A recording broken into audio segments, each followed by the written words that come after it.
আপনাদেরকে ধন্যবাদ জানাই। আপনারা বিভিন্ন এলাকা থেকে মিছিল সহকারে এসে আজকের এই স্মরণ সভাকে সাফল্যমণ্ডিত করার জন্য চেষ্টা করেছেন।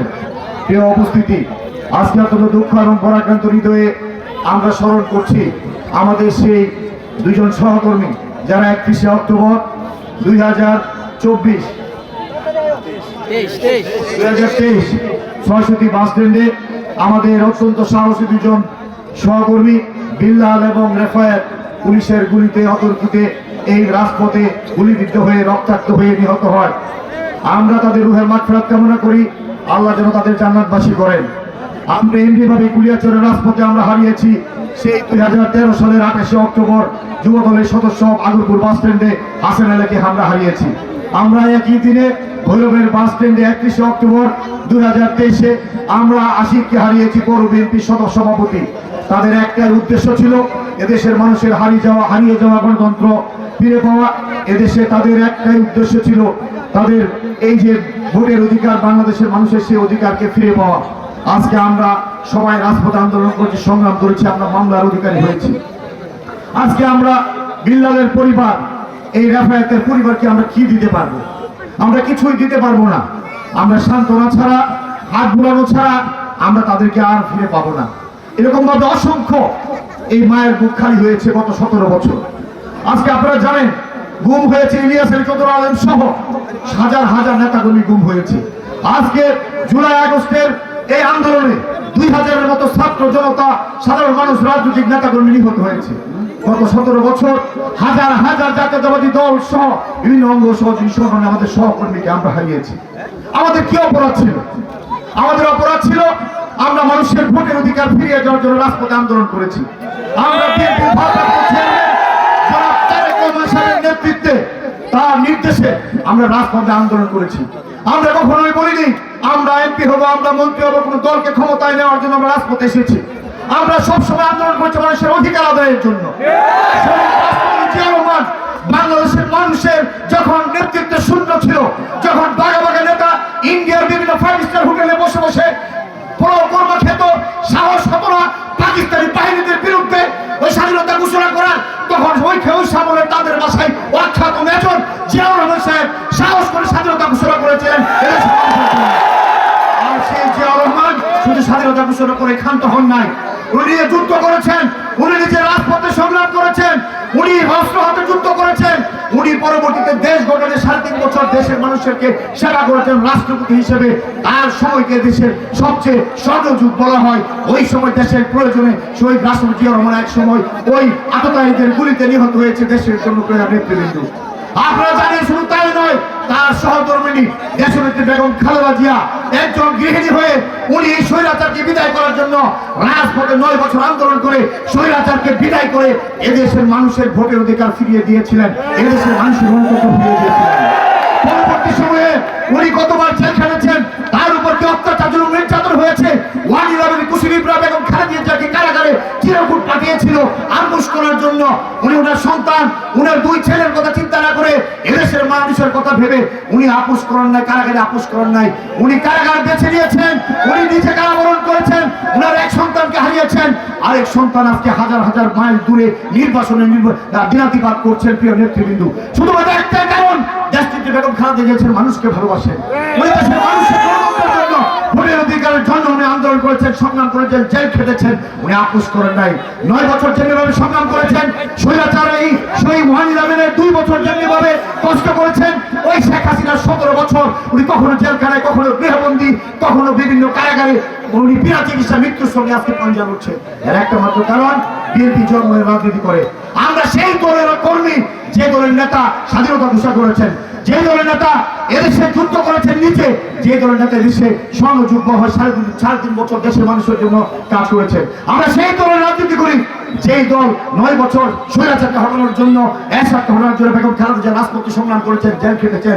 আমরা সেই 1/11-এর কুশলীদের 2 বছর অত্যাচার জন্য নির্যাতন করেছে, জিয়া পরিবার সহ্য করেছে।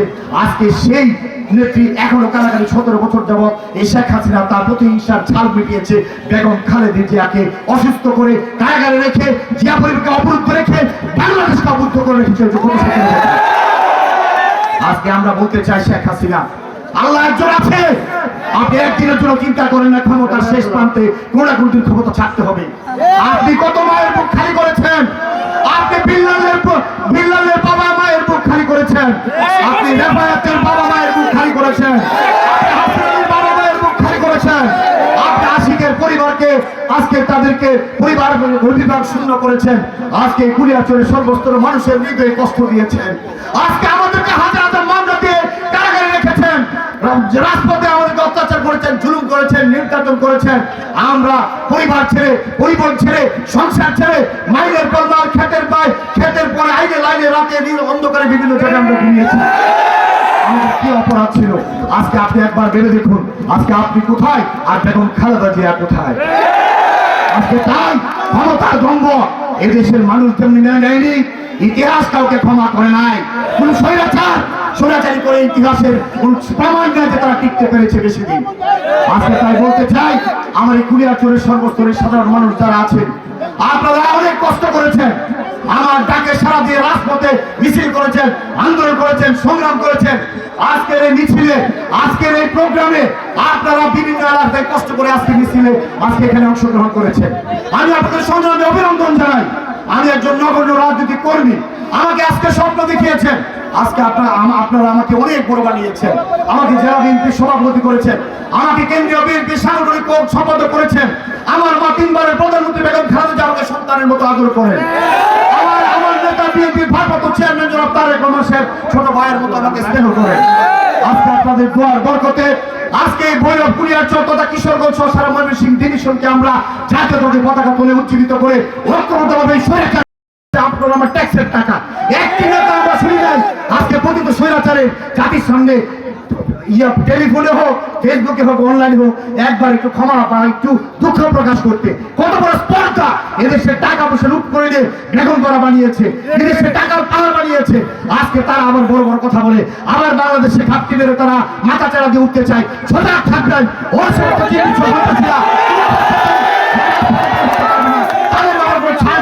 যারা অত্যাচার করেছে, যারা আমার মায়ের বুক খালি করেছে, যারা ছাত্রদের বুকে গুলি চালিয়েছে, যারা রাজনৈতিক নেতা কর্মীকে অত্যাচার করে, জুলুম করেছে, নির্যাতন করেছে। তাই আজকে আমি আর কথা দীর্ঘায়িত করবো না। আপনারা বিভিন্ন এলাকা থেকে কষ্ট করে মিছিল সহকারে এসেছেন। আমাদের এই যে আজকের এই কর্মসূচি যেভাবে আপনারা সফল করেছেন, এখন থেকে প্রতি সপ্তাহে আমি যদিও ব্যাপকভাবে সময় দিতে পারি না, কোনো না কোনো ইউনিয়নে আপনাদের সাথে আমার দেখা হবে, কোনো না কোনো প্রোগ্রামের মাধ্যমে। আপনাদের ভাই শরীফুল আলম আপনাদের হৃদয়ে আছে, আপনাদের অন্তরে আছে। আমি থাকি আর না থাকি, যেখানে থাকি হায়াত মতের কথা বলা যায় না, যে পরিস্থিতিতে থাকি না কেন সবসময় মনে রাখবেন উপরে আল্লাহ আছে। আল্লাহ আমাদের হায়াত নির্ধারিত করে রেখেছে। কোনো ভয়, ডর, কোনো শক্তি, কোনো হামলা, মামলা, অত্যাচার, জুলুম আমাদেরকে যেভাবে 17 বছর বিচ্যুত করতে পারে নাই। আমাদের মূল লক্ষ্য থেকে বিএনপির ভারপ্রাপ্ত চেয়ারম্যান জনাব তারেক রহমান সাহেব যেভাবে আমাদেরকে নির্দেশনা দিয়ে রাজপথে রেখেছেন, আমাদের সে কাঙ্ক্ষিত বিজয় অর্জন না হওয়া পর্যন্ত, চূড়ান্ত বিজয় পর্যন্ত না পৌঁছা পর্যন্ত আমাদের স্বতন্ত্র প্রহরীর মতো রাজপথে থাকতে হবে, সজাগ থাকতে হবে। ইনশাআল্লাহ আমি বিশ্বাস করি আমার নেতা কর্মীরা ঐক্যবদ্ধ আছে, সজাগ আছে এবং দেশের স্বতন্ত্র প্রহরের মতো পাহারা রাখবে যতক্ষণ পর্যন্ত সেই ভোটের পরিবেশ আমাদের নিশ্চিত না হয়।